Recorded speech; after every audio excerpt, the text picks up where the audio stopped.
નરેન્દ્રસિંહ, આપ વર્ષોથી નવરાત્રીનું આયોજન કરો છો, ખાસ કરીને નવ જેહાદનું તો નવરાત્રીના સમયગાળા દરમિયાન આવતું કઈ રીતનું આયોજન આપવું અને કઈ રીતના તકેદારી રાખવી? લવ જેહાદ એ હમણાંથી ચર્ચાતો પ્રશ્ન છે ને ખૂબ ગંભીર બાબત છે.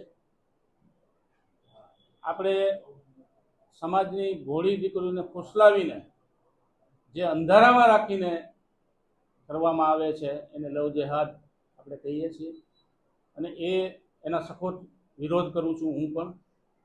અને આવું ક્યાંય ચલાવી લેવામાં જ ન આવે અને એને છોડવામાં પણ નહીં આવે.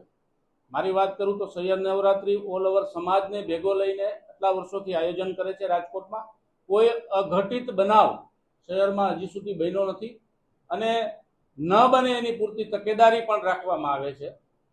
અમે છેલ્લા 2 વર્ષથી કોઈ પણ આધાર કાર્ડ કે કોઈ પણ એવું પ્રૂફ જેની ઓળખાણ થઈ શકે એવું અમે લઈએ છીએ.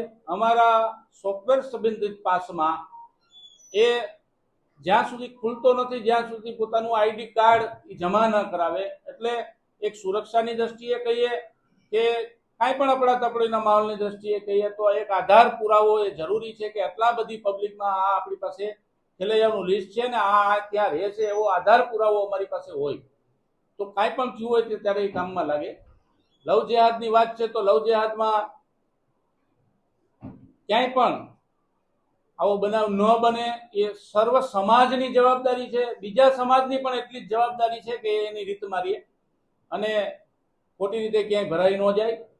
આટલા વર્ષોથી અમારા ગ્રાઉન્ડમાં બેની દીકરીઓ છે એ અમે અમારી પોતાની બેન દીકરી માનીએ અને સાર સંભાળ રાખીએ છીએ. લોકોનો વિશ્વાસ અમારી ઉપર છે, ત્યારે વિશ્વાસ એમના મકબંધરીએ એના પૂરેપૂરા પ્રયત્નો કરવામાં આવે છે.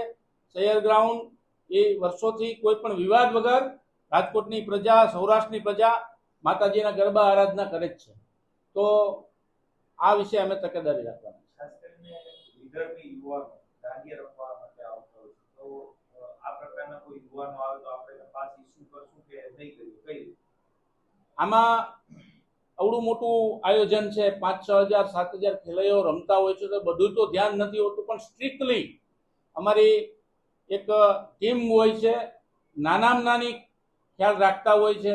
5-6 હજાર લોકોમાં કોણ ડેઇલી પાસમાં આવે છે, કોણ ક્યાં આવે છે એ આપણને ખ્યાલ નથી જ રહેવાનો, એટલે એ ખોટી વાત હું નહીં કરું. પણ પાસ ઇસ્યુ થાય, ખરેખર માતાજીની આરાધના કરવા આવે છે, રમે છે, સહભાગી થાય છે તો વાંધો નથી, પણ ખોટી રીતે ક્યાંય કોઈ પકડાશે તો એને છોડવાનું નહીં. પાસ કાઢી દેવામાં આવશે?